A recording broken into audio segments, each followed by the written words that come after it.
Oke, cek dulu.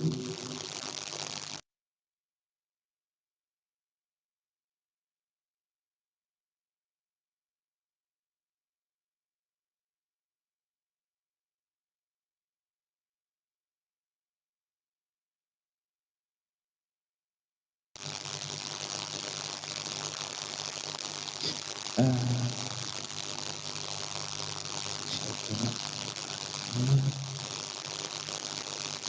cek cek.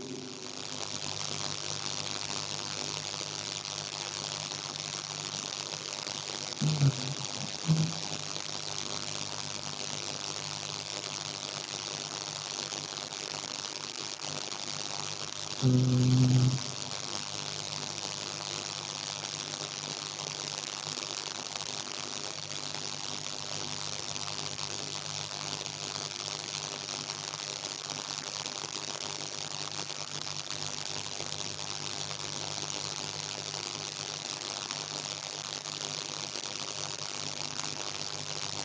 yang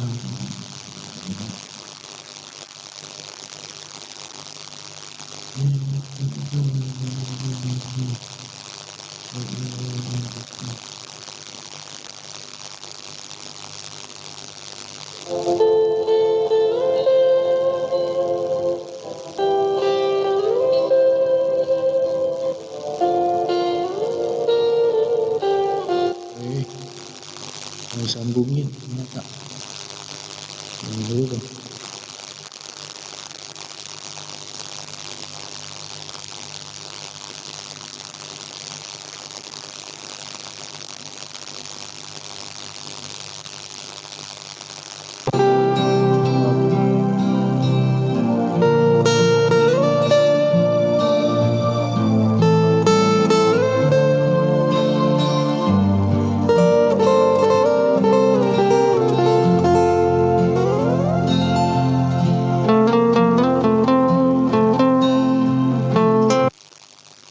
Oke,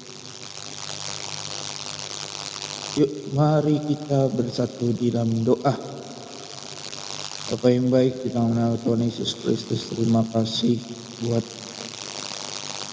nafas hidup yang masih Kau berikan kepada kami, Bapa. Sungguh doanya untuk selama-lamanya. Kasih Tuhan, kami bersyukur sampaikan atas kemurahan-Mu, atas panjang sabar-Mu bagi kami. Terima kasih Tuhan Yesus, betapa kasih-Mu atas kami. Sebentar kami akan memulai satu ini. Ya Allah, melayakkan kami, mementahirkan kami, mengampuni setiap dosa dan kesalahan kami, baik yang kami lakukan dengan sengaja maupun tidak, Tuhan. Karena Engkau yang sanggup dan Engkau yang mau, Tuhan, untuk mengampuni segala dosa dan kesalahan kami apabila padamu dengan merendahkan hati, bertobat dan tidak mengulangi lagi dosa dan kesalahan kami. Ya Roh Kudus yang memimpin saat teduh ini, Tuhan, sehingga boleh disenangkan dan kami juga boleh belajar memahami lebih dalam lagi. Takut akan Engkau, Tuhan, pengenalan akan Engkau. Dijadikan Tuhan di dalam hidup kami. Demi nama Yesus yang katakan kelemahan tubuh, sakit penyakit, suam-suam kuku, kesombongan, kebebalan, tertengkuk, perasaan hati. Demi nama Yesus kami katakan, kami hancurkan. Tapi dalam sukacita Allah, kembali disenangkan Tuhan, kami juga boleh beroleh, kita belajar, mengerti. Oleh karena kami telah melaksanakan satu ini. Terima kasih Tuhan, kami telah berdoa dan mengucap syukur. Haleluya, amin. Oke, angkat penyembahnya.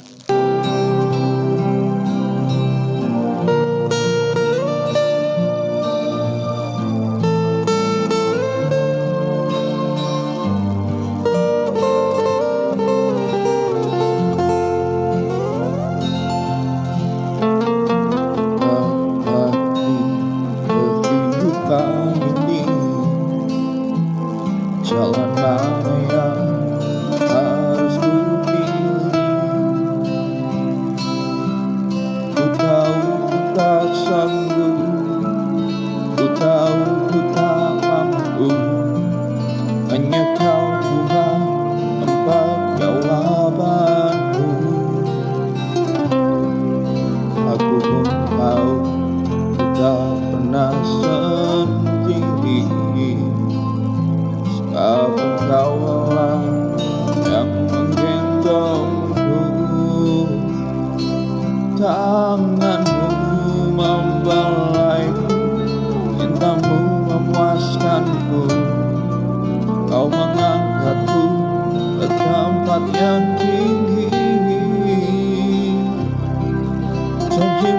seperti fajar pagi hari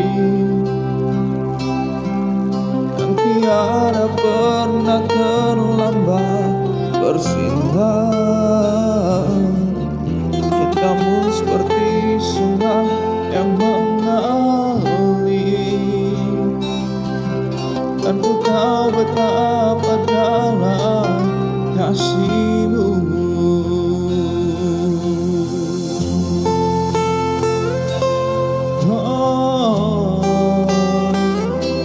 Sebab janjimu Tuhan,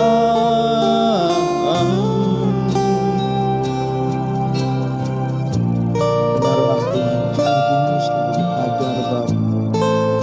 Ketika kami menghadapi yang tidak sesuai dengan ekspektasi kami, hanya Engkau yang kami andalkan. Terima kasih. Engkau Tuhan tapi kehidupan ini, jalan mana yang harus ku pilih? Ku tahu ku tak sanggup, ku tahu ku tak mampu, hanya Kau Tuhan tempat jawabanku. Ku tahu ku tak pernah sendiri, sebab Engkau Allah yang menggendongku. Tanganmu membelaiku, cintamu memuaskanku. Kau mengangkatku ke tempat yang tinggi. Janjimu seperti fajar pagi hari yang tiada pernah terlambat bersinar. Cintamu seperti sungai yang mengalir, dan ku tahu betapa dalam kasihmu. Janjimu seperti fajar pagi hari yang tiada pernah terlambat bersinar. Cintamu seperti sungai yang mengalir, dan ku tahu betapa dalam kasihmu. Seperti fajar pagi hari yang tiada pernah terlambat bersinar. Cintamu seperti sungai yang mengalir, dan ku tahu betapa dalam kasihmu. Dan ku tahu betapa dalam kasihmu. Dan ku tahu betapa dalam kasihmu. Nah, sehingga kami mengetahui betapa dalamnya kasih dengan darah-Mu yang mahal, dengan pengorbanan Kau mengungkapkan, Kau menunjukkan begitu berharganya kami di mata-Mu. Biarlah kami dapat membalas, walaupun dengan cara apapun kami tidak dapat membalas, tapi buat kami berusaha. Kami berusaha, kami belajar.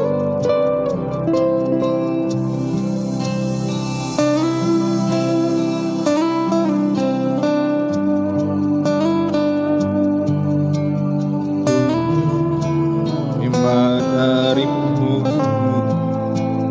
ku dapatkan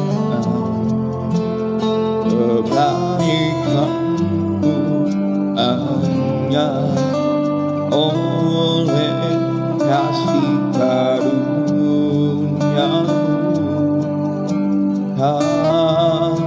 Pulihkan aku memampukanku untuk dapat memanggilmu Bapa.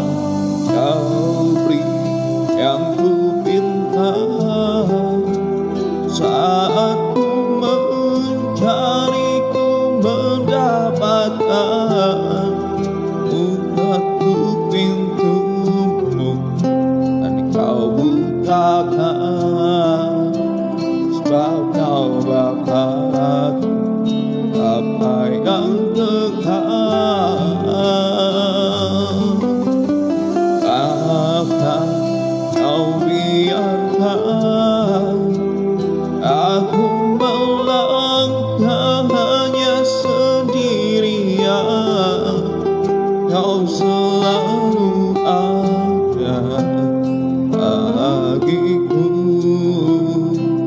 sebab kau Bapa-Ku, Bapa yang kekal.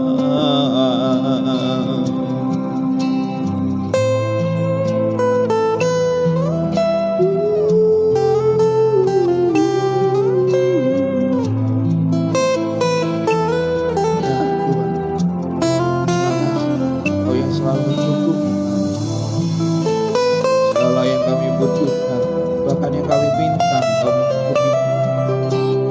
Bapa, kami mestinya berterima kasih kepada-Mu. Oh Bapa yang sangat amat baik dalam hidup kami.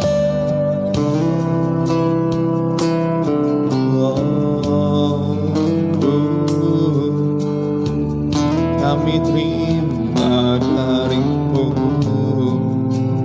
bukan karena kebaikanku, hanya oleh kasih karunia-Mu.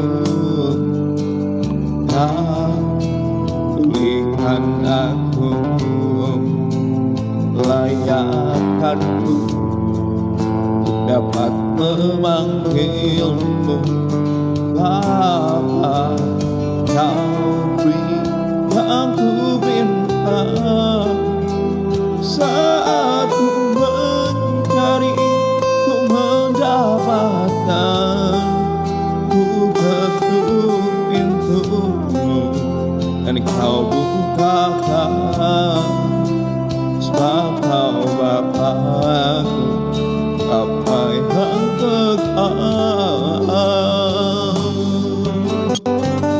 Akan kau biarkan aku melangkah hanya sendirian.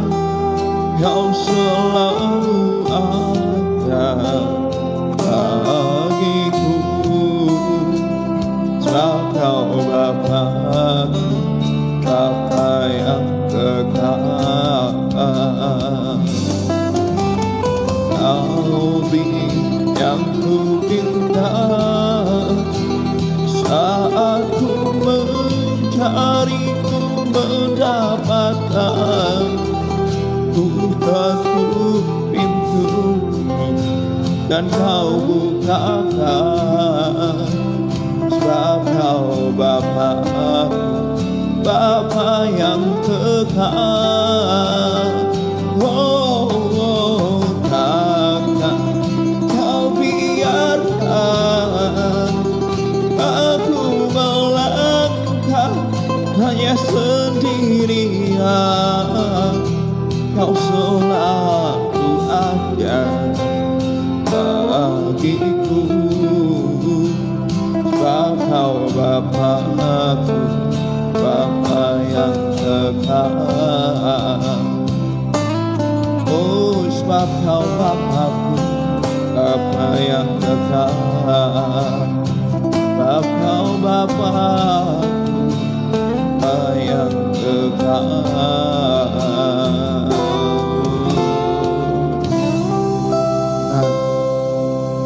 Terima kasih Tuhan, Kau yang terlebih dahulu bilang Tuhan, kami Kau adalah anak-anak-Mu Tuhan. Kau yang mengangkat kami Tuhan menjadi anak-anak-Mu, betapa kami bersyukur. Kau Bapa yang sungguh amat sangat baik. Terima kasih, terima kasih. Semuanya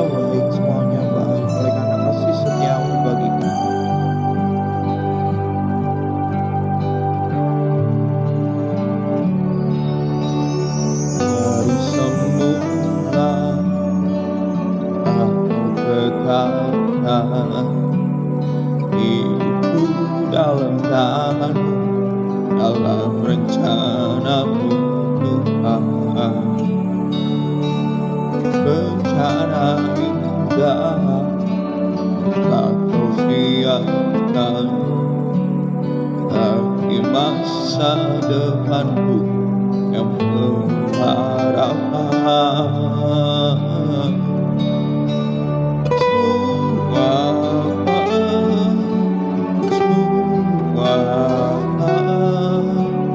Apa yang Kau perbuat di dalam hidupku,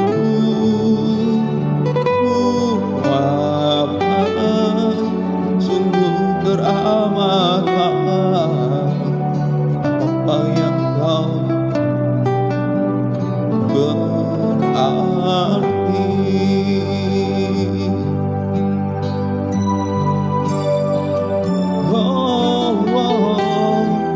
Semua apa yang Kau perbuat dalam hidup kami,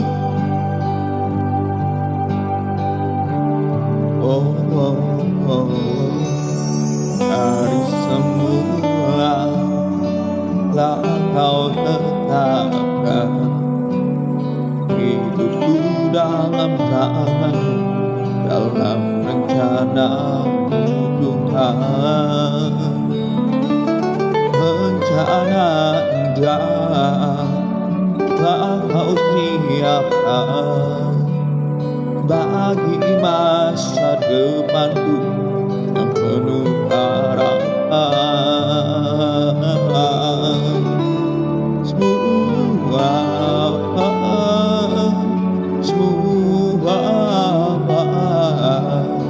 apa yang telah Kau perbuat di dalam hidupku,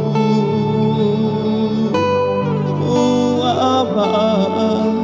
sungguh teramat baik. Kau jadikan hidupku berarti.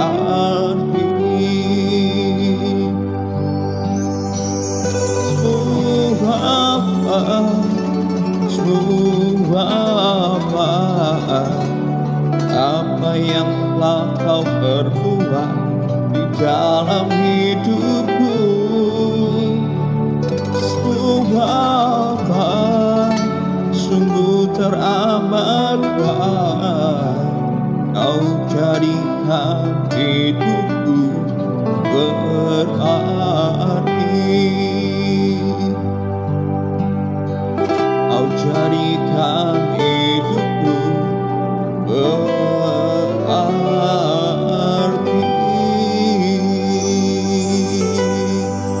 Haleluya.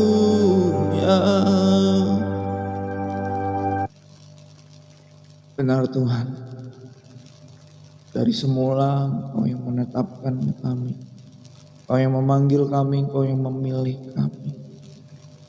Engkau yang telah mencangkokkan kami, yang dari sebenar-sebenarnya kami adalah bukan umat-Mu, kami bukan anak-anak-Mu, tetapi oleh kasih dan anugerah-Mu Engkau mencangkokkan kami, sehingga kami boleh dilayakkan, sehingga kami boleh dibenarkan, sehingga kami boleh diselamatkan semuanya. Memang karena kebaikan kasih-Mu Tuhan. Terima kasih Bapa, terima kasih Tuhan, sehingga kami boleh berarti di mata-Mu, sehingga kami boleh berharga di hadapan-Mu. Terima kasih kami. Haleluya. Terima kasih Tuhan. Bapak, sebentar kami akan mendengarkan dan membaca firman-Mu yang adalah Engkau sendiri Tuhan. Sehingga dengan kami membaca, dengan kami mendengarkan firman-Mu, kami boleh mengerti pribadi-Mu. Kami boleh mengerti karakter-karakter yang ada di dalam diri-Mu Bapa. Sehingga takut akan Tuhan, pengenalan akan Tuhan semakin dalam di dalam hati, jiwa, pikiran dan roh kami, sehingga kami semakin lebih lagi mengasihi Engkau dengan segenap hati, dengan segenap jiwa, dengan segenap kekuatan kami.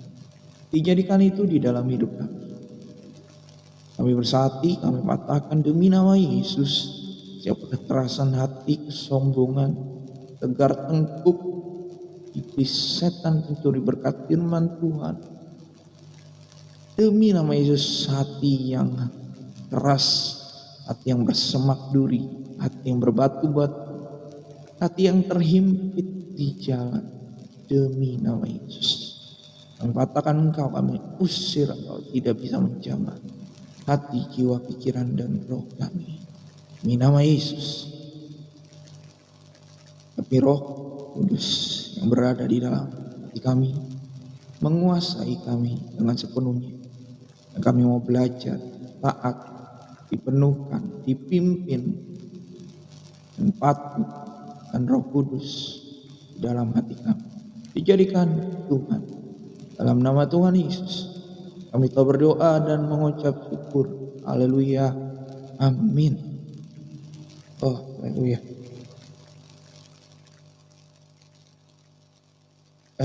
Bagi teman-teman, kemarin oleh karena libur ya, hari Senin ternyata macet di puncak Bogor dan tidak bisa jalan. Puji Tuhan, saya di rumah aja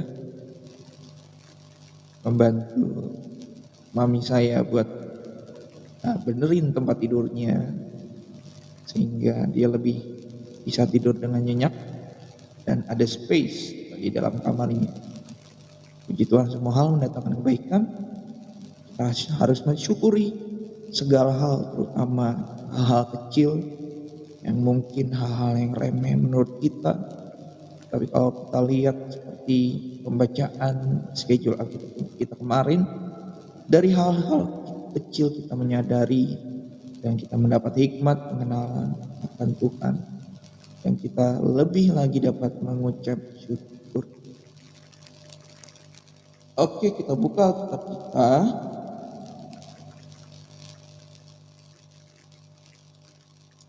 Sekarang tanggal 17 September 2024.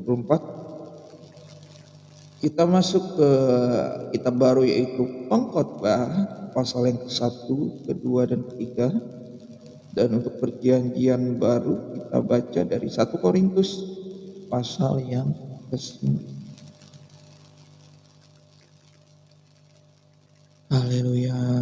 Semua berbaik Tuhan. Terima kasih.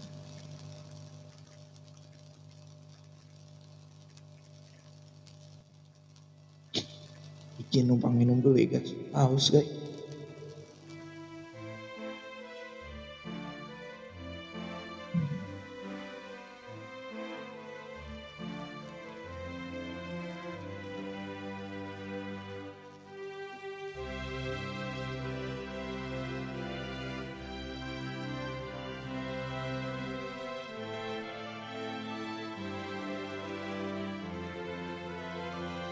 Luar biasa.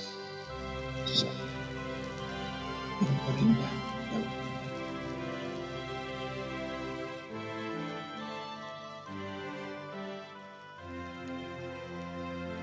Haleluya, haleluya, haleluya.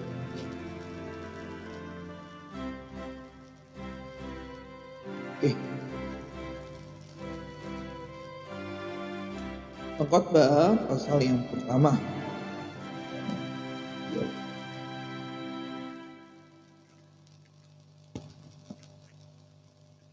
Cek. Oke. Jadi walaupun kelihatannya jauh tetapi suara masih dengar. Khotbah pasal yang pertama. Segala sesuatu sia-sia. Inilah perkataan pengkhotbah, anak Daud, raja di Yerusalem. Kesia-siaan belaka, kata pengkhotbah, kesia-siaan belaka. Segala sesuatu adalah sia-sia. Apakah gunanya manusia berusaha dengan jerih payah di bawah matahari? keturunan yang satu pergi dan keturunan yang satu yang lain datang, tetapi bumi tetap ada. Matahari terbit, matahari terbenam, lalu terburu-buru menuju tempat ia terbit kembali. Angin bertiup ke selatan, lalu berputar ke utara. Terus menerus ia berputar, dan dalam putarannya angin itu kembali. Semua sungai mengalir ke laut, tapi laut tidak juga menjadi penuh. Kemana sungai mengalir, ke situ sungai mengalir selalu. Segala sesuatu mencemoohkan, sehingga tak terkatakan oleh manusia. Mata tidak ingin melihat, telinga tidak puas mendengar. Apa yang pernah ada akan ada lagi, dan apa yang pernah dibuat akan dibuat lagi. Tak ada sesuatu yang baru di bawah matahari. Adakah sesuatu yang dapat dikatakan, lihatlah itu baru, tetapi itu sudah ada dulu lama sebelum kita ada. Kenang-kenangan dari masa lampau tidak ada, dan dari masa depan yang masih akan datang pun tidak akan ada kenang-kenangan pada mereka yang hidup sesudah. Pengejaran hikmat adalah sia-sia. Aku, pengkhotbah, adalah Raja Israel di Yerusalem. Aku membulatkan hatiku untuk memeriksa dan menyelidiki dengan hikmat segala yang terjadi di bawah langit. Itu pekerjaan yang menyesatkan yang diberikan Allah kepada anak-anak manusia untuk melelahkan diri. Aku telah melihat segala perbuatan yang dilakukan orang di bawah matahari, tetapi lihatlah, segala sesuatu adalah kesia-siaan dan usaha mencari angin yang bongkok tak dapat diluruskan, dan yang tidak ada tak dapat dihitung. Aku berkata dalam hati, lihatlah, aku telah memperbesar dan menambah hikmat lebih daripada semua orang yang memerintah atas Yerusalem sebelum aku, dan hatiku telah memperoleh banyak hikmat dan pengetahuan. Aku telah membulatkan hatiku untuk memahami hikmat dan pengetahuan, kebodohan dan kebebalan. Tetapi aku menyadari bahwa hal ini pun adalah usaha mencari angin. Karena di dalam banyak hikmat ada banyak susah hati, dan siapa memperbanyak pengetahuan memperbanyak kesedihan. Nah, sebelum lanjut ke pasal 2 dari kitab pengkhotbah ini, berkat yang saya bagikan pada pasal pertama, kitab pengkhotbah ini adalah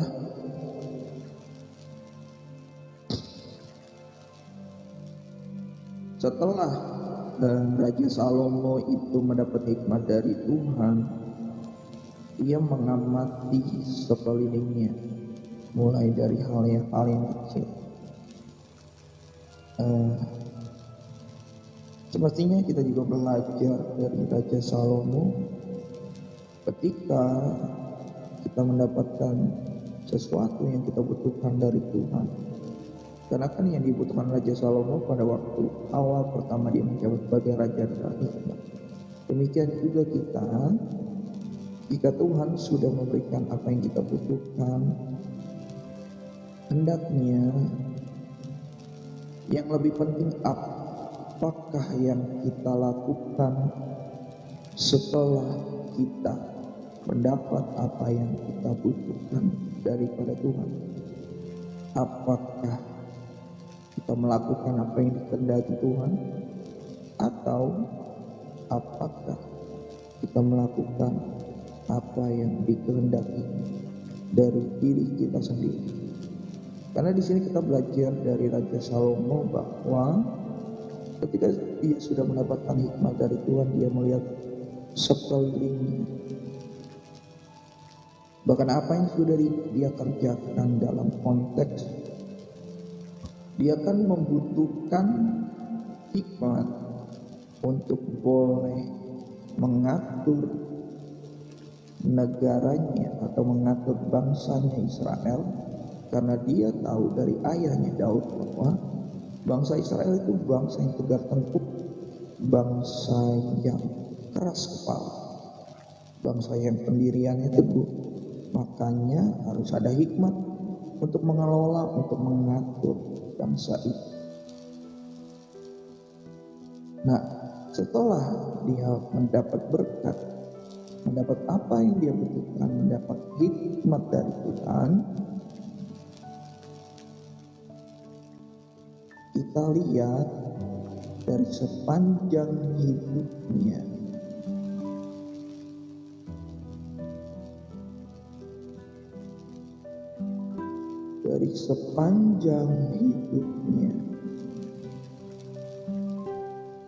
dia menganggap segala sesuatu ini sia-sia.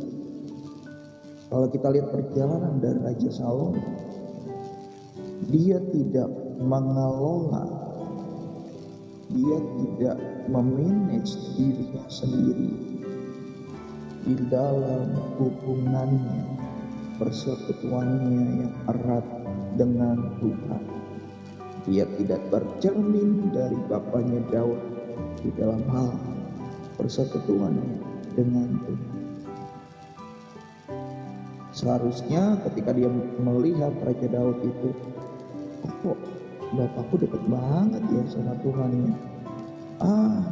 Mungkin karena itu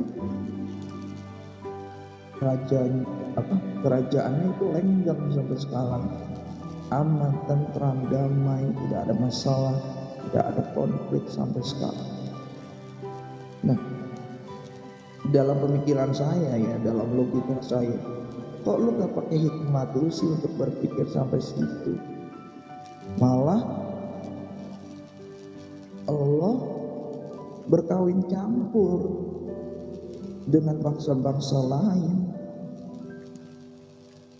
yang tidak mengenal Allah, sampai-sampai istri gundik pelayan itu 1000.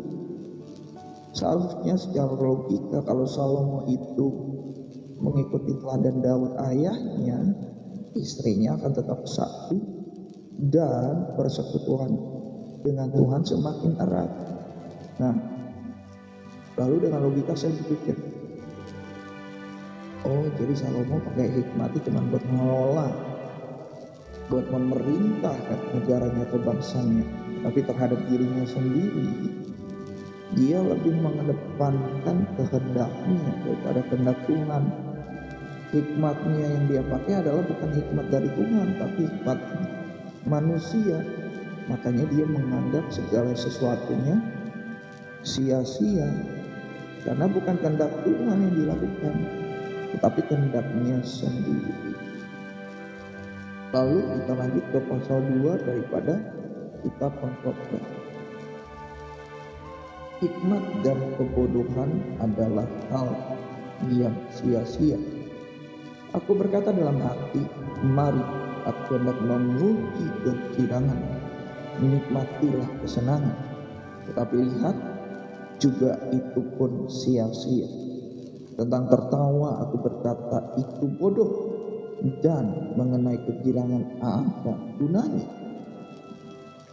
Aku menyelidiki diriku dengan menyegarkan tubuhku dengan anggur, sedang akal budiku tetap memimpin dengan hikmat, dan dengan memperoleh kebebalan sampai aku mengetahui apa yang baik bagi anak-anak manusia untuk dilakukan di bawah langit selama hidup mereka yang pendek. Aku melakukan pekerjaan-pekerjaan besar, mendirikan bagiku rumah-rumah, menanami bagiku kebun-kebun anggur. Aku mengusahakan bagiku kebun-kebun dan taman-taman, dan menanaminya dengan rupa-rupa pohon buah-buah. Aku menggali bagiku kolam-kolam untuk mengairi dari situ tanaman pohon-pohon muda. Aku membeli budak-budak laki-laki dan perempuan, dan ada budak-budak yang lahir di rumahku. Aku mempunyai juga banyak sapi dan kambing domba, melebihi siapapun yang pernah hidup di Yerusalem sebelum aku. Aku mengumpulkan bagiku juga perak dan emas, harta benda raja-raja dan daerah-daerah, Aku mencari bagiku biduan-biduan dan biduan-wanita dan yang menyenangkan anak-anak manusia, yakni banyak undik. Dengan demikian aku menjadi besar, bahkan lebih besar daripada siapapun yang pernah hidup di Yerusalem sebelum aku. Dalam pada itu hikmatku tetap tinggal padaku. Aku tidak merintangi mataku dari apapun yang dikehendakinya, dan aku tidak menahan hatiku dari sukacita apapun. Sebab hatiku bersukacita karena segala jerih payahku. Itulah buah segala jerih payahku, ketika aku meneliti segala pekerjaan yang telah dilakukan tanganku dan segala usaha yang telah kulakukan. Untuk itu dengan jerih payah lihatlah, segala sesuatu adalah kesia-siaan dan usaha menjaring angin. Memang tak ada keuntungan di bawah matahari. Lalu aku berpaling untuk meninjau hikmat, kebodohan dan kebebalan. Sebab apa yang dapat dilakukan orang yang menggantikan raja? Hanya apa yang telah dilakukan orang. Dan aku melihat bahwa hikmat melebihi kebodohan, seperti terang melebihi gelap. Mata orang berhikmat ada di kepalanya, sedangkan orang yang bodoh berjalan dalam kegelapan. Tetapi aku tahu juga bahwa nasib yang sama menimpa mereka semua. Maka aku berkata dalam hati, nasib yang menimpa orang bodoh juga akan menimpa aku. Untuk apa aku ini dulu begitu berhikmat? Lalu aku berkata dalam hati bahwa ini pun sia-sia. Karena tidak ada kenang-kenangan yang kekal, baik dari orang yang berhikmat maupun dari orang yang bodoh. Sebab pada hari-hari yang akan datang kesemuanya sudah dalam lupa. Dan orang yang berhikmat mati juga seperti orang yang bodoh. Oleh sebab itu aku membenci hidup, karena aku menganggap menyusahkan apa yang dilakukan di bawah matahari. Segala sesuatu adalah kesia-siaan dan usaha mencari angin. Aku membenci segala usaha yang kulakukan dengan jerih payah di bawah matahari, sebab aku harus meninggalkannya kepada orang yang datang sesudah aku. Dan siapakah yang mengetahui apakah orang itu berhikmat atau bodoh? Meskipun demikian, ia akan berkuasa atas segala usaha yang kulakukan di bawah matahari dengan jerih payah, dan dengan mempergunakan hikmat ini pun sia-sia. Dengan demikian aku mulai putus asa terhadap segala usaha yang kulakukan dengan jerih payah di bawah matahari. Sebab kalau ada orang berlelah-lelah dengan hikmat, pengetahuan dan kecakapan, maka ia harus meninggalkan bahagianya kepada orang yang tidak berlelah-lelah untuk itu. Itu pun kesia-siaan dan kemalangan yang besar. Apakah faedahnya yang diperoleh manusia dari segala usaha yang dilakukan dengan jerih payah di bawah matahari dan dari keinginan hatinya? Seluruh hidupnya penuh kesedihan dan pekerjaannya penuh kesusahan hati. Bahkan pada malam hari hatinya tidak tentram. Ini pun sia-sia. Tak ada yang lebih baik bagi manusia daripada makan dan minum dan bersenang-senang dalam jerih payah. Aku menyadari bahwa ini pun dari tangan Allah. Karena siapa dapat makan dan merasakan kenikmatan di luar dia? Karena kepada orang yang dikenannya ia mengaruniakan hikmat, pengetahuan dan kesukaan. Tetapi orang berdosa ditugaskannya untuk menghimpun dan menimbun sesuatu yang kemudian harus diberikannya kepada orang yang dikenan Allah. Itu pun kesia-siaan dan usaha mencari angin. Oke, berkat yang saya dapat dari Pengkhotbah pasal yang kedua tadi telah ditegaskan oleh Raja Salomo sendiri bahwa Hikmat yang besar pun itu mendatangkan tanggung jawab yang besar. Kalau dalam konteks hidup kita sekarang seperti pamannya Peter Parker, sang Spider-Man, great power makes you great responsibility. Kekuatan besar, kekuasaan yang besar mengakibatkan tanggung jawab yang besar. Makanya Salomo tahu sebagai raja, ya hikmatku ini dipakai cuman buat mengelola, buat memerintah bangsa Israel. Berputar aja hidupku. Jadi dia menganggap segala sesuatunya itu sia-sia dan usaha mencari angin. Dia telah katakan itu berkali-kali, berarti itu penting. Dalam konteks hidup kita memang benar kalau kita memaknai hidup hanya itu saja.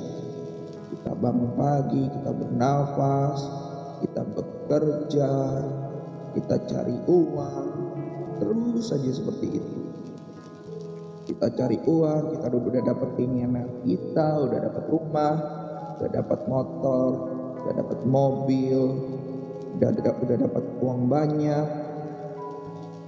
Kita menabung uang tersebut di bank, uang tersebut diinvestasikan, berkembang bunganya atau investasinya.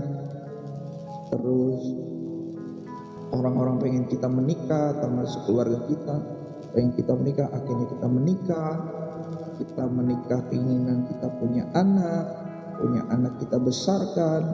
Karena kita punya anak, kita wajib untuk menafkahi anak istri. Uang yang tadinya kita investasikan, kita cari duit lagi lebih keras supaya sekolah anak, supaya anak itu tumbuh dengan baik, supaya sampai saatnya anak itu dapat menafkahi dirinya sendiri. Begitu saja berputar-putar terus. Memang benar kalau kita memaknainya hanya seperti itu saja, ya hidup itu memang boring. Benar seperti Raja Salomo katakan, semuanya sia-sia, semuanya itu menjaring angin. Dan usaha yang kita lakukan ya memang buat anak cucu cicit kita gitu. Ya kita nggak dapat menikmatinya, apalagi kalau uang itu memang pas-pasan buat kita. Kita nggak bisa menikmatinya dengan bermewah-mewah. Kita nggak bisa menikmatinya dengan keluar negeri atau segala sesuatu. Tetapi satu poin yang kita belajar seperti saya tadi katakan, bahwa karena Raja Salomo hanya menjalankan kewajibannya. Yang pertama, mungkin dia sudah dinasehatkan kepada Daud ayahnya untuk kamu kelola ini bangsa ini Israel. Karena bangsa ini orang Israel tegar tengkuk, kamu mesti memerintah dengan hikmat daripada Tuhan. Sehingga Salomo itu begitu sibuk dengan kerjaannya mengelola, memerintah bangsa Israel, sehingga dia tidak membangun dirinya seperti Raja Daud yang membangun dirinya semakin erat persekutuannya dengan Tuhan, sehingga dia mengabaikan faktor tersebut. Kalau kita lihat kan dia mengamati apa yang dikerjakannya. Kalau kita lihat di sini tidak ada itu dia menjalankan kehendak Tuhan. Semua itu dia lakukan karena rasa penasarannya, karena rasa ingin tahunya. Karena dia waktu diangkat menjadi raja, dia masih muda ya, dia pengen coba segala sesuatunya. Seperti tadi kalau kita dengar dan kita baca, dia gali sawah, pengairan, dia mencoba beristri, mencari gundik-gundik, dia pengen coba segala sesuatunya. sayangnya kita tidak melihat hikmat yang dia pakai sebagai rasa penasaran, sebagai rasa ingin mencoba. Tidak ada tulisan hikmat dari Tuhan. Berarti di dalam kitab ini tuliskan hikmat yang dia pakai adalah hikmat dari manusia atau hikmatnya diri sendiri. Padahal kalau dia pakai hikmatnya,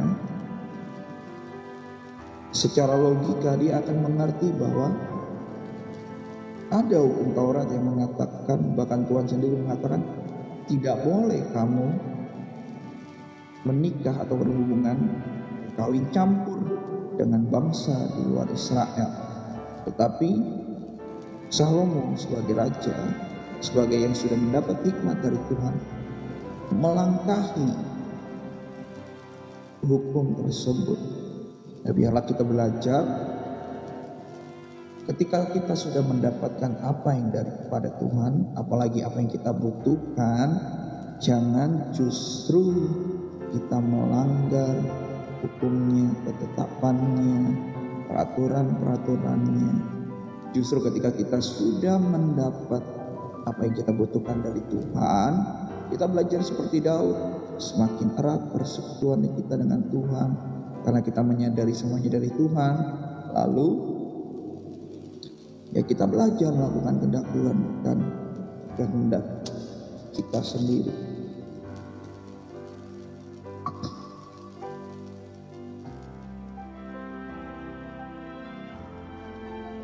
Nah, di ayat 24 tadi Raja Salomo pun menyadari semuanya dari Tuhan.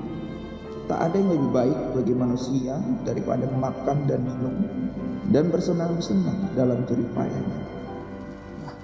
Memang itu hanya kebahagiaan bagi kita manusia. Kita di luar Tuhan, itu kesenangannya atau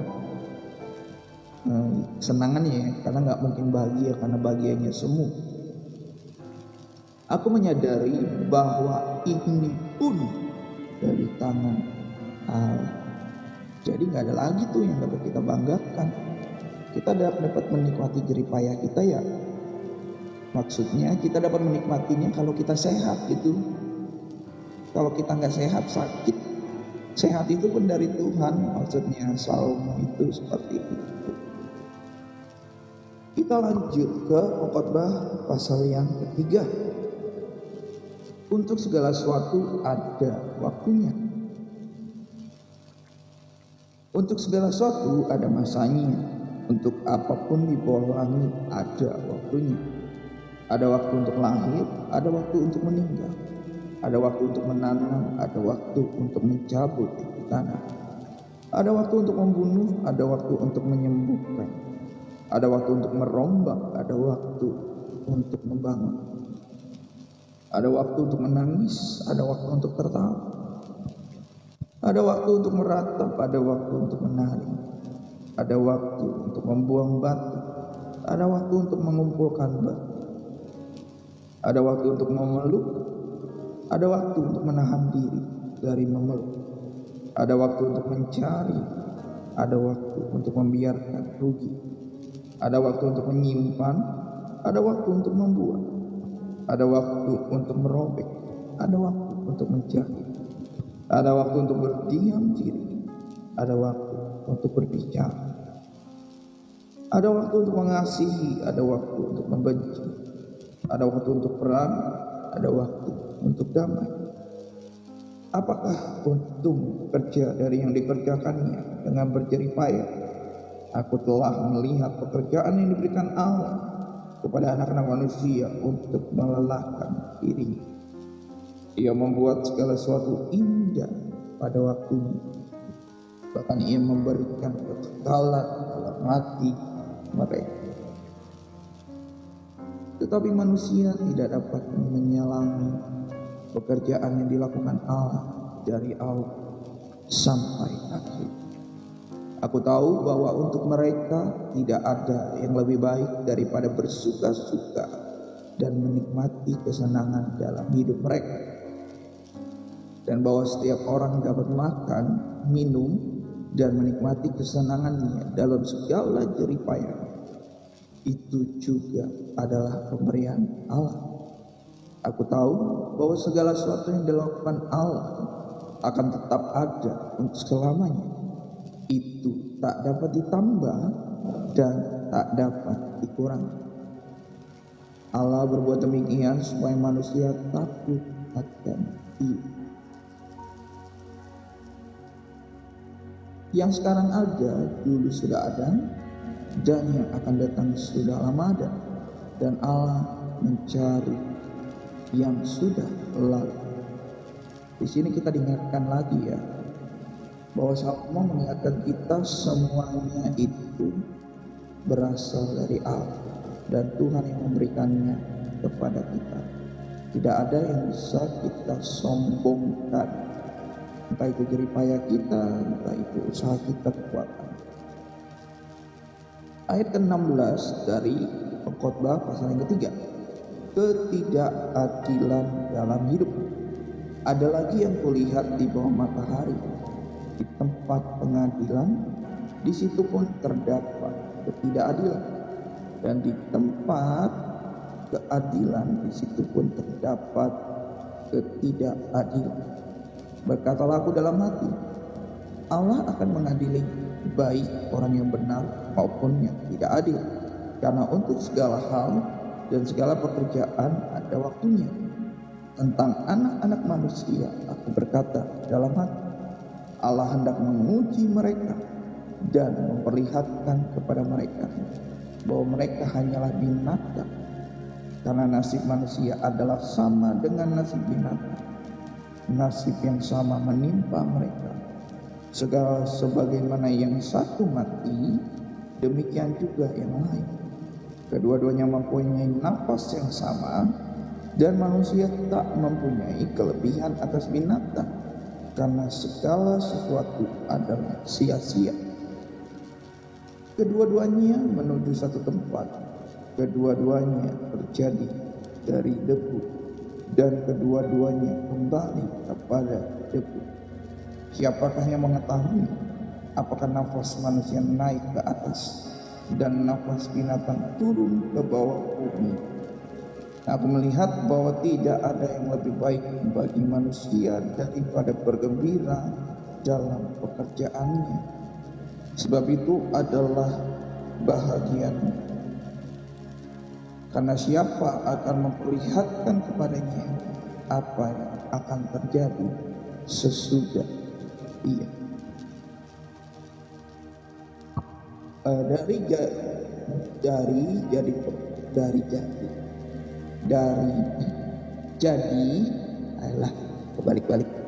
Jadi dari Pengkhotbah pasal yang ketiga yang mendapatkan berkat bahwa dalam konteks di zaman tersebut belum ada yang namanya pengetahuan atau belum ada yang namanya firman yang mengatakan ada yang namanya surga dan neraka. Yang bangsa Israel tahu, yang Musa tahu sampai pada zaman Raja Salomo tahu bahwa bangsa Israel dikeluarkan dari tanah Mesir, dari perbudakan, keluar untuk beribadah kepada Tuhan atau YHWH. Itu yang mereka tahu, sehingga mereka tidak mengerti apa yang namanya sudah mati dibangkitkan, lalu datang ke surga, dipanggil Tuhan, disiapkan tempat bagi Tuhan.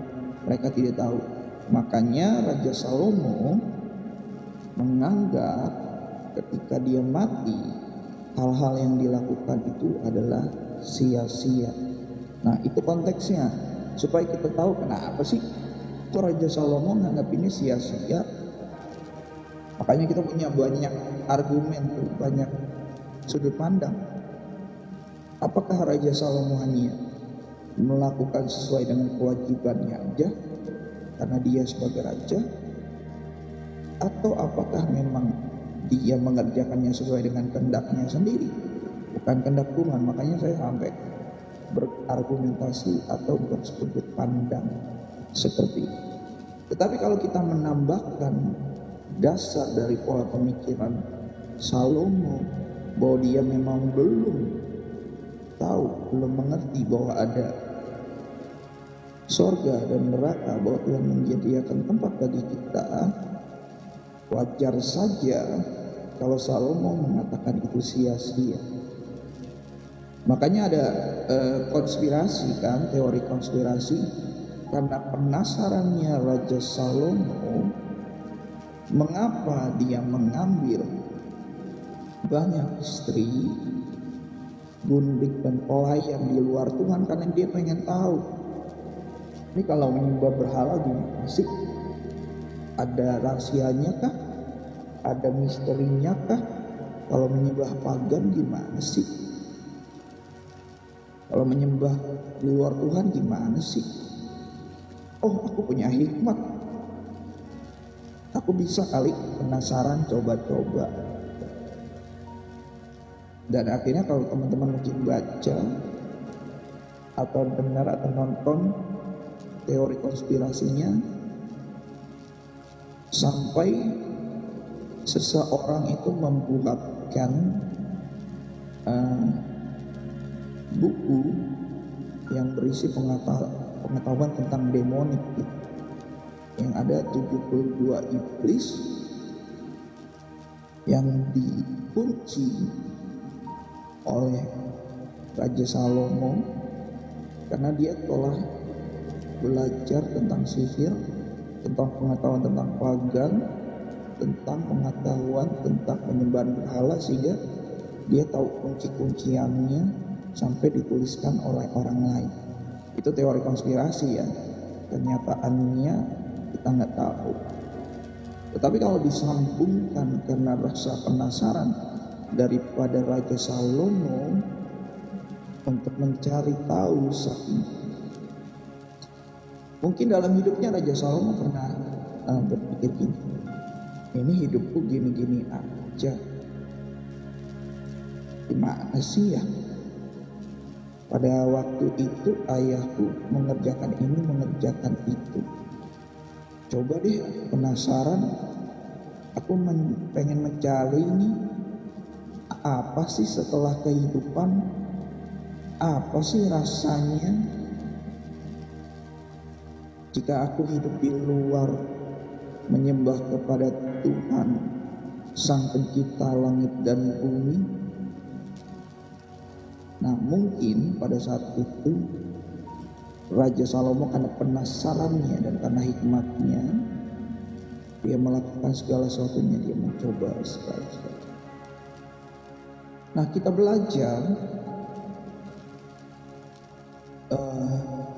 terkadang ketika kita sudah punya privilege, kita sudah punya apa yang orang lain tidak punya. Karena kan Raja Salomo ketika muda, ketika dia menjadi raja, dia tinggal menikmati apa yang sudah diberikan Daud, ayahnya sebagai raja. Dia sudah kaya, dia sudah berpenghidupan layak, istilahnya kalau dia nggak punya hikmat, dia tinggal okang-okang kaki aja. Dia nggak usah belajar, dia tinggal menikmati hidup.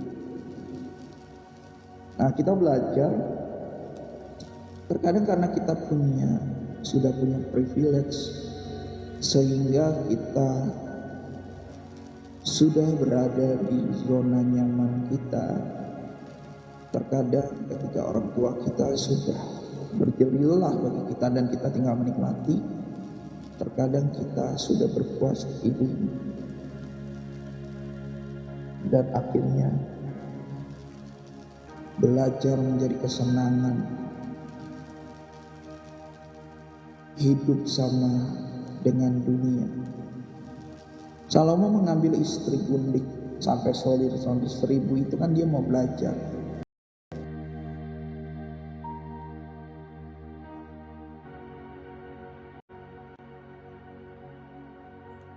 Dia mau belajar untuk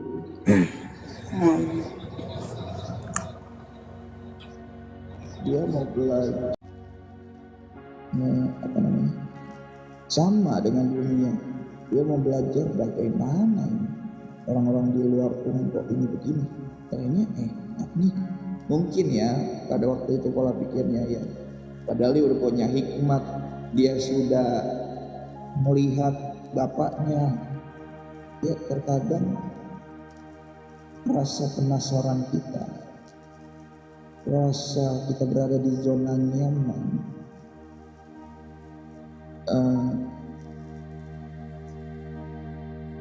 rasa kita berada di berkat yang melimpah, terkadang itulah yang membuat kita menjadi lengah.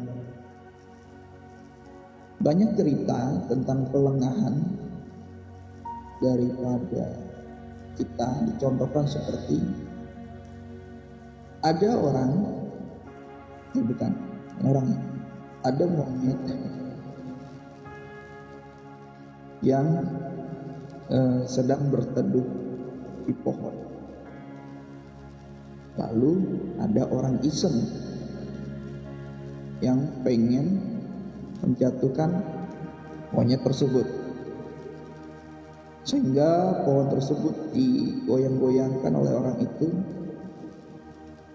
dan monyet itu dengan bersikeras memegang erat pohon itu, sehingga orang itu tidak bisa menjatuhkan monyet tersebut. Akhirnya orang itu pengen cari cara yang lain, sehingga dia berpura-pura meninggalkan pohon di mana monyet itu berada. Dia pergi, tetapi sebenarnya dia lagi bersembunyi untuk menemukan momen yang tepat untuk menjatuhkan monyet tersebut. Ketika dilihat monyet tersebut bahwa orang itu sudah pergi dan tidak lagi ingin menjatuhkan dia, monyet tersebut naik ke atas.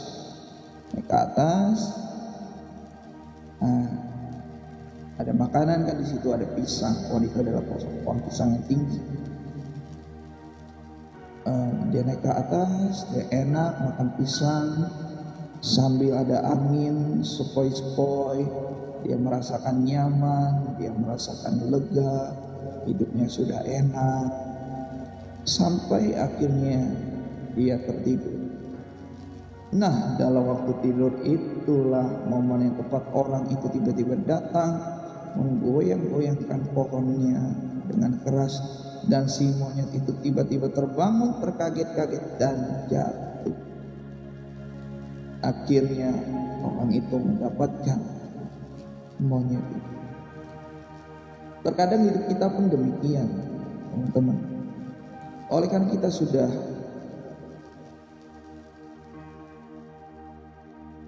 punya privilege, sudah mendapatkan berkat yang daripada Tuhan.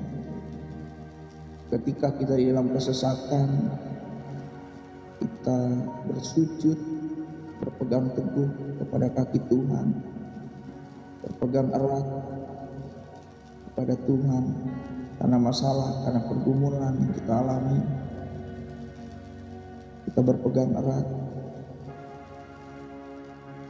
Iblis mengintai kita, menunggu kita jatuh, menunggu harapan kita hilang karena beban masalah kita yang menghimpit kita, yang membuat sesak hati kita.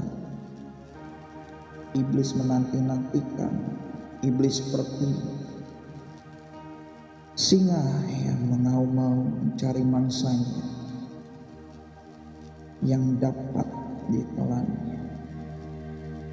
Demikian kita ketika kita sudah mendapat berkat daripada Tuhan, kita sudah mendapat apa yang kita butuhkan dari Tuhan, kita berleha-leha, kita bersenang-senang, kita lengah, kita sudah dapat privilege, sehingga kita tidak lagi terfokus kepada Tuhan, kita tidak lagi terfokus kepada yang atau sang memberi berkat, akhirnya dalam zona nyaman kita, dalam kelengahan kita, iblis atau setan memanfaatkan momen tersebut untuk membuat kita jauh daripada Tuhan. Jangan lupa teman-teman, tidak hanya kesesakan yang membuat kita, tidak hanya masalah yang membuat kita jauh daripada Tuhan. Terkadang berkat yang telah kita dapat pun itu bisa buat kita jauh daripada Tuhan. Karena kecenderungan hati kita adalah berbuat jahat. Maka daripada itu kita terus belajar. Kita belajar untuk memahami kehendak Tuhan. Kita belajar untuk melakukannya sehingga kita dijauhkan daripada hal-hal yang tersebut. Nah, di sini juga kita belajar ketidakadilan dalam hidup. Mungkin Raja Salomo dalam hal ini bisa memprediksi,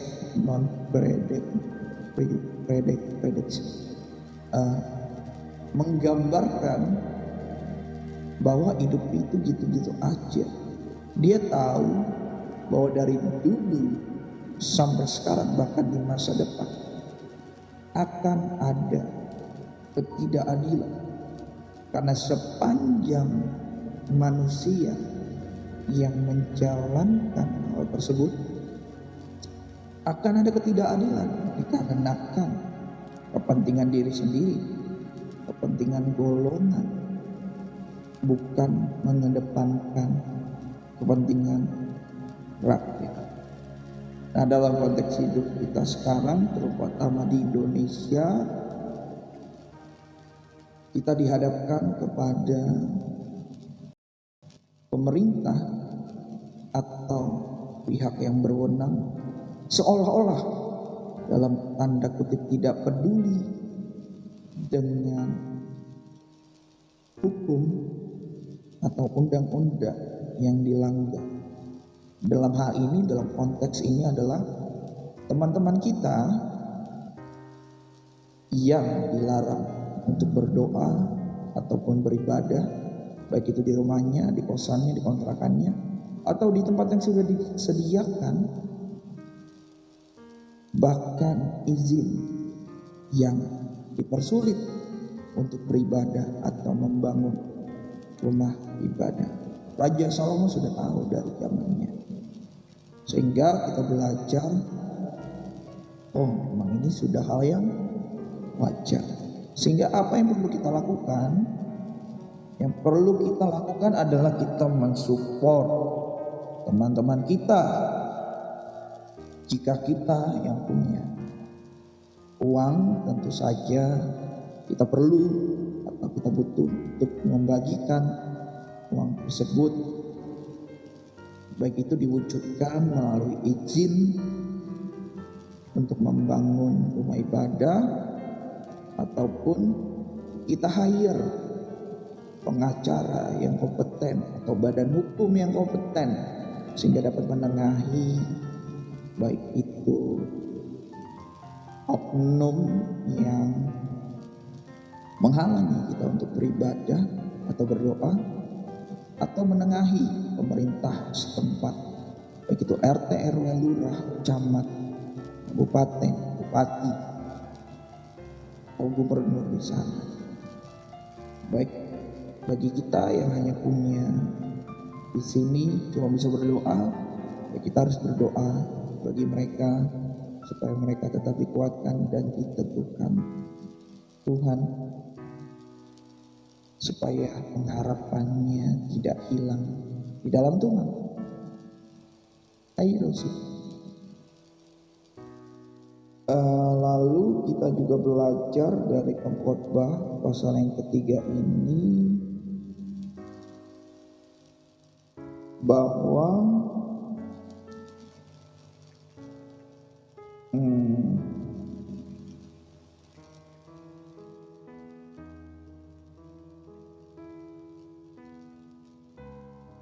di ayat yang ke-14 dari pengkhotbah pasal yang ketiga. Aku tahu bahwa segala sesuatu yang dilakukan Allah akan tetap ada untuk selamanya. Itu tidak atau tak dapat ditambah dan tak dapat dikurangi.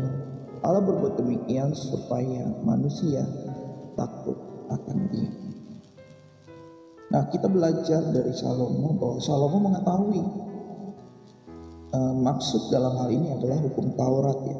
Itu kan tidak dapat ditambah atau dikurangi. Dalam arti kata, firman Tuhan itu nggak bisa ditambahkan atau dikurangi. Dengan hikmat kita, dengan perspektif atau cara pandang berpikir kita. Karena firman Tuhan itu adalah perkataan Tuhan sendiri, jadi nggak boleh ditambah dan dikurangi. Maksudnya kita harus menghidupi firman Tuhan sesuai dengan kehendak Tuhan, bukan dengan kehendak diri kita sendiri. Salomo menyadari akan hal itu. Dia nggak bisa menambahkannya, dia nggak bisa menguranginya, dia nggak bisa hidup mengikuti atau taat firman Tuhan dengan sebaliknya hidup sesuai dengan kehendaknya sendiri. Dia menyadari dia tidak bisa seperti itu setelah dia penasaran akan hal yang lain. Oke, kita lanjut ke perjanjian baru di 2 Korintus pasal yang ke-9.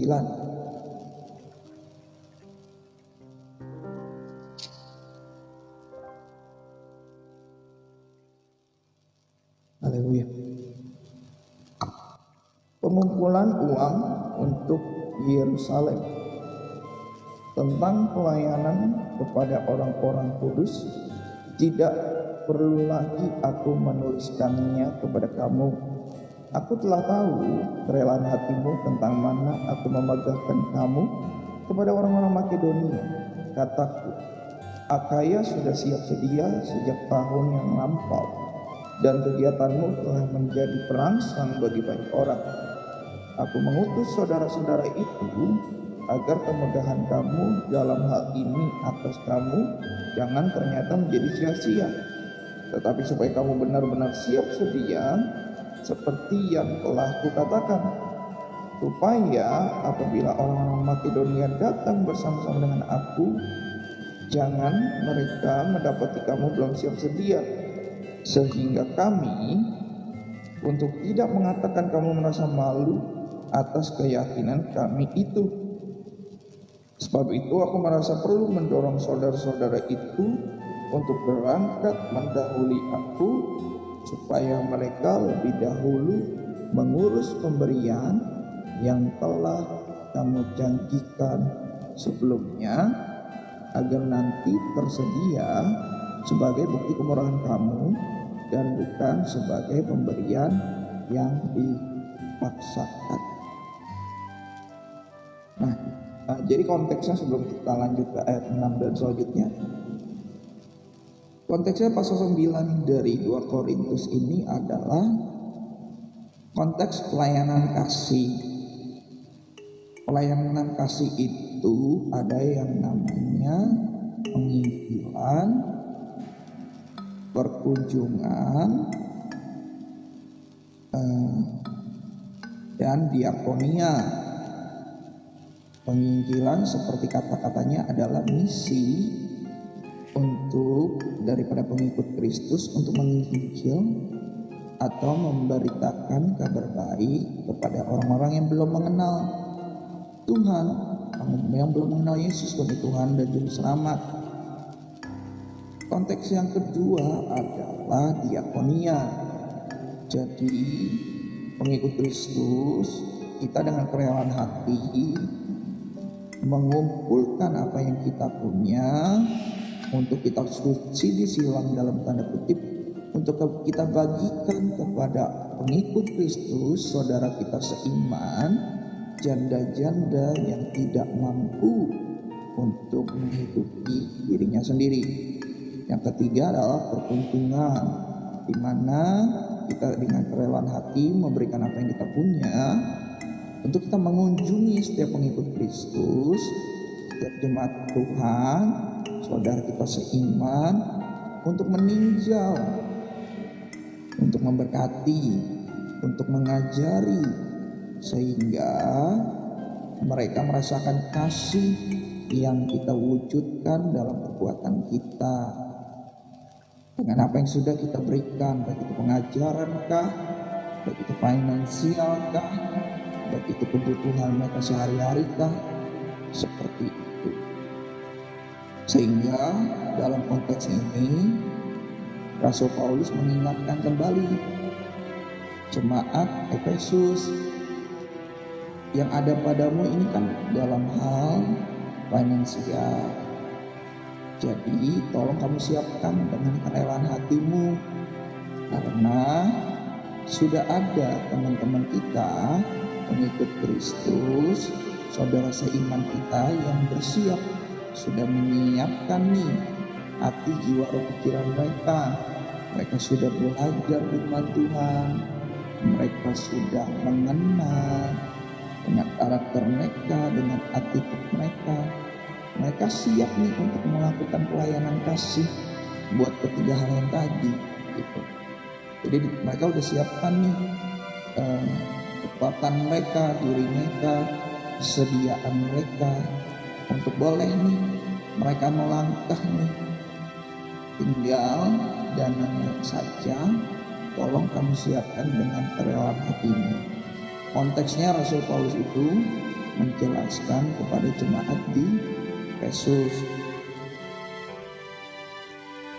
supaya ketika orang Makedonia ini, yaitu orang yang sudah siap sedia untuk melakukan pelayanan kasih, ketika melihat, oh puji Tuhan, saudara seiman kami sudah mempersiapkan dananya, sehingga kami tidak perlu lagi dengan bersusah payah mempersiapkannya.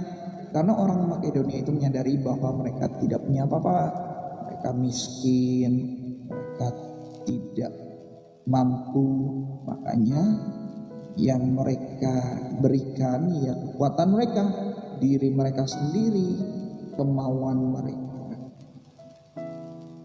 Sehingga Rasul Paulus menghimbau kepada jemaat Efesus, jangan sampai kamu malu. Orang ini udah menyiapkan dirinya loh, apa yang mereka punya sudah mereka kasih loh. Jangan sampai kamu kalah dalam hal mengasihi. Konteksnya seperti itu. Nah, dalam konteks kehidupan kita sekarang, hal itu pun masih relevan. Mungkin teman-teman tidak bisa secara langsung memberitakan kabar baik bagi keluarga kecil teman-teman, keluarga besar teman-teman, orang di sekitar teman-teman, baik itu dalam pekerjaan, baik itu di dalam usaha, baik itu dalam segala apa yang dilakukan oleh teman-teman. Teman-teman bisa memberikan apa yang teman-teman punya. Dana teman-teman masih bisa berikan, finansial teman-teman masih bisa memberikannya dengan kerelaan hati untuk sidang Tuhan, untuk gereja, untuk para misionaris, untuk diaken di dalam gereja. Teman-teman bisa memberikannya. Kalau di gereja saya ada yang namanya amplop diakonia, amplop perkunjungan, amplop penginjilan. Nah, ada tuh pos-posnya. Teman-teman punya kerelaan hati memberikannya di mana? Teman-teman bisa memberikannya dalam hal-hal atau pos-pos tersebut. Karena pastinya sudah ada orang yang dipersiapkan, hamba-hamba Tuhan, full timer, penginjil, untuk melakukan bagiannya dalam hal pelayanan kasih tersebut. Entah itu buat penginjilan, entah itu untuk diakonia, maupun entah itu untuk perkunjungan. Sehingga kita sama-sama melakukan bagian kita di dalam pelayanan kasih untuk saling melengkapi. Ingat, itu diberikan bukan karena perintah dari pemimpin gereja atau diaken, tetapi menurut kerelaan hati. Karena percuma saja jika kita semua memberikannya dengan paksaan, karena itu akan menimbulkan syak di hati kita, karena justru kita akan menjadi batu sandungan bagi Tuhan, bukan bagi manusia. Bagi manusia juga mungkin, karena pasti ketika kita mau memberitakannya atau memberikannya, kita pasti ngomong dulu, ini gereja duit mulu.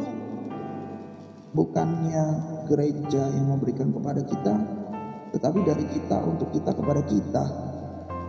Pasti banyak orang-orang yang membicarakan hal seperti itu.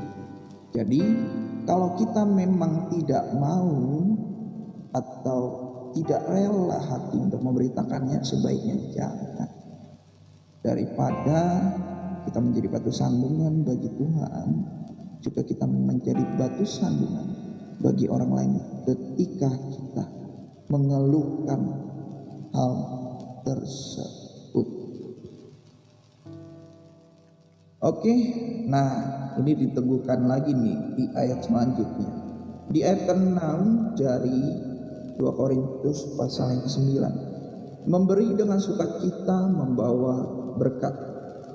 Camkanlah ini, orang yang menabur sedikit akan menuai sedikit juga, dan orang yang menabur banyak akan menuai banyak. Hendaklah masing-masing memberikan menurut kerelaan hatinya, jangan dengan sedih hati atau dengan paksaan, sebab Allah mengasihi orang yang memberi dengan sukacita. Dan Allah sanggup melimpahkan segala kasih karunia kepada kamu, supaya kamu senantiasa berkecukupan di dalam segala sesuatu, dan malah berkelebihan di dalam pelbagai kebajikan. Seperti ada tertulis, Ia Tuhan membagi-bagikan, Ia Tuhan memberikan kepada orang miskin, kebenarannya tetap untuk selamat. Ia yang menyediakan benih bagi penabur dan roti untuk dimakan. Ia Tuhan juga yang akan menyediakan benih bagi kamu dan melipat gandakannya dan menumbuhkan buah-buah kebenaranmu. Kamu akan diperkaya dalam segala macam kemurahan hati yang membangkitkan syukur kepada Allah oleh karena kami. Sebab pelayanan kasih yang berisi pemberian ini bukan hanya mencukupkan keperluan-keperluan orang-orang kudus, tetapi juga melimpahkan ucapan syukur kepada Allah. Dan oleh sebab kamu telah tahan uji dalam pelayanan itu, mereka memuliakan Allah karena ketaatan kamu dalam pengakuan akan Injil Kristus, dan karena kemurahan hatimu dalam membagikan segala sesuatu dengan mereka dan dengan semua orang. Sedangkan di dalam doa mereka juga merindukan kamu oleh karena kasih karunia Allah yang melimpah di atas kamu. Syukur kepada Allah karena kasih karunia-Nya yang tak terkatakan ini. Rasul Paulus dengan jelas mengucapkan bahwa siapa menabur banyak, dia menuai banyak. Tetapi lebih penting lagi, dia mencamkan kamu harus memberikan sesuai dengan kerelaan hatimu.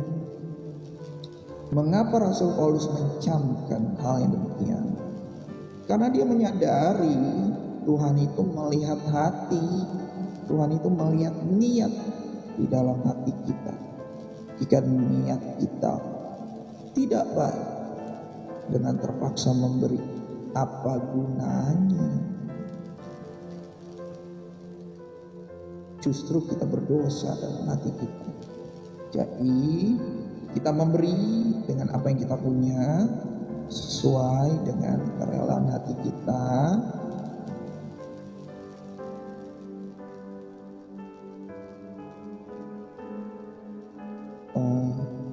Kita memberi dengan pengertian sebagai wujud kita mengasihi Tuhan, maka kita memberi dengan kerelaan hati kita untuk pekerjaan Tuhan, untuk pelayanan kasih seperti yang telah kita baca dan kita dengar tadi. Oke, demikian itulah berkat firman Tuhan dari saat teduh ini. Semoga kita diteguhkan kembali. Kita saat ini berdoa untuk Indonesia. Tetap kita berdoa agar gempa megatrust itu tidak terjadi di Indonesia, karena sudah ada kejadian di Jepang ya.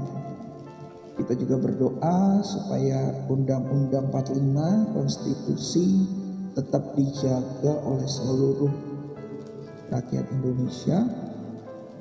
Kita juga berdoa untuk sekitaran pertengahan mungkin akhir bulan Oktober, pelantikan presiden juga wakil presiden, Pak Jokowi juga Mas Gibran. Biarlah damai sejahtera Tuhan, semua pihak yang berwenang itu melakukan pekerjaannya dengan baik dan benar. Kita juga berdoa buat teman-teman kita di belahan provinsi di Indonesia yang mungkin masih dilarang untuk berdoa di kosannya, di kontrakannya, di rumahnya, atau beribadah di tempat yang sudah disediakan, atau izin untuk beribadahnya ditangguhkan oleh pihak tertentu, oknum tertentu, bahkan oknum pemerintah tertentu. Kita doakan agar mereka dikuatkan dan diteguhkan. Juga Tuhan menurunkan pihak yang bisa menangani hal tersebut, baik itu pengacara kah, baik itu bantuan hukum kah, sehingga dapat memperlancar untuk pendirian rumah ibadah, izin untuk beribadah. Terus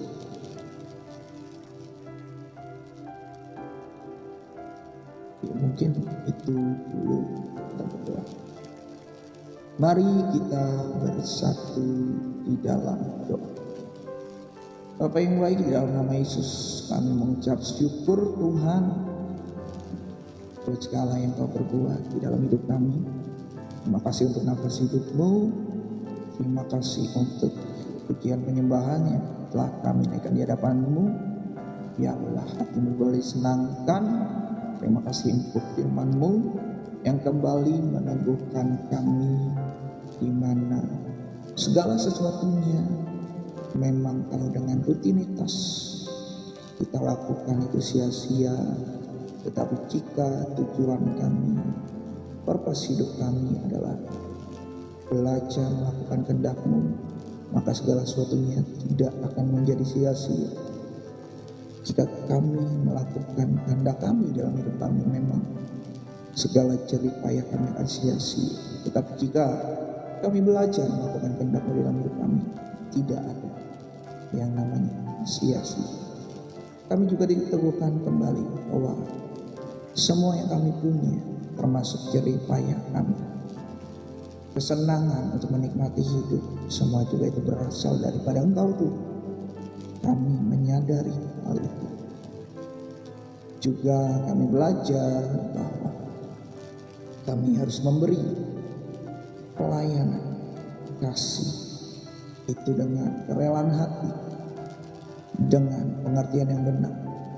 Itu sebagai wujud kami mengasihi Engkau, sehingga kami memberikan apa yang kami punya untuk pelayanan kasih, untuk menyelamatkan banyak orang yang belum mengenal Engkau sebagai Tuhan dan Juru Selamat. Kami bersatu berdoa Tuhan supaya tidak terjadi apa yang namanya gempa trust, gempa megatrust di Indonesia. Juga virus yang monkey itu, cacar monyet itu, biarlah tidak menjadi pandemi endemik atau apapun di Indonesia. Demi nama Yesus kami patahkan semuanya. Bencana itu kami hancurkan karena demi nama Yesus. Biarlah kemurahan Tuhan, kebaikan Tuhan menaungi Indonesia. Dijadikan Tuhan. Kami juga berdoa supaya undang-undang, konstitusi, hukum, peraturan, ketetapan di Indonesia tidak dipermainkan oleh undang-undang tertentu.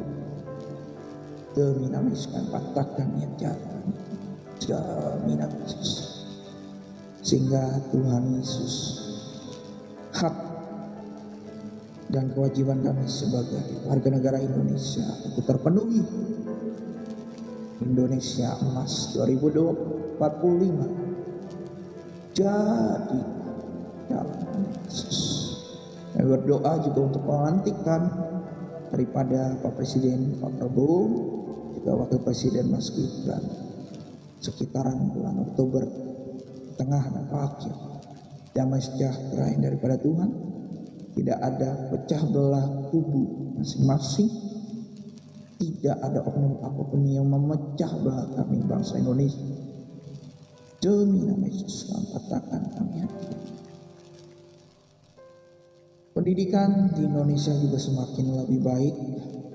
Menjamah Pak Nadiem Makarim sebagai Menteri Pendidikan dalam hulu ke hilir semua pelaksanaannya dengan tujuan untuk meliterasikan dasar-dasar logika berpikir yang benar, alur berpikir yang benar, sehingga menyebabkan pengambilan keputusan daripada seluruh rakyat Indonesia dari Sabang sampai Merauke mengambil keputusan dengan logis, dengan moralitas, dengan etika yang baik dan benar. Dijadikan Tuhan di dalam nama Tuhan Yesus.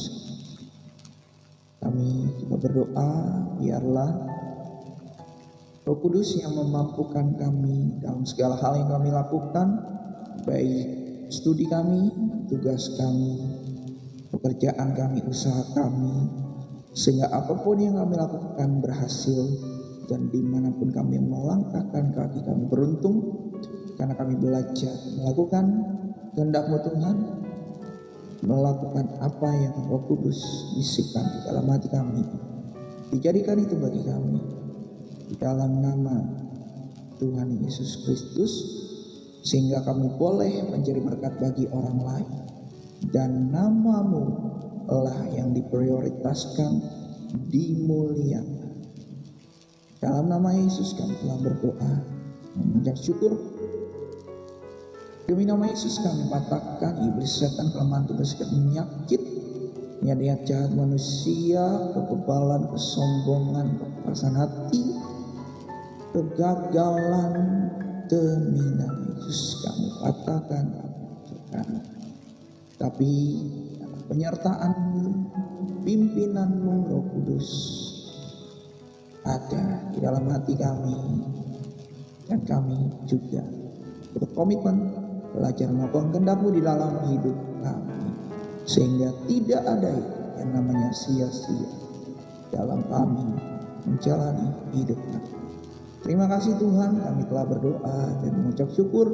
Haleluya, amin. Oke, buat teman-teman yang mungkin terlambat mengikuti saat teduh, teman-teman bisa mengikutinya di YouTube. Teman-teman bisa cari Rinaldi Tonik saat teduh tanggal bersangkutan di 17 September 2024. Apabila tidak ada di YouTube, teman-teman bisa mendengarkannya di Spotify. Dengan teman-teman bisa mencari keywordnya podcast Rinaldi Tonik, dengan topik saat teduh pada tanggal yang bersangkutan juga di tanggal 17 September 2024. Karena saya mengupload di dua platform tersebut, takut-takutnya videonya tidak bisa di-download di TikTok.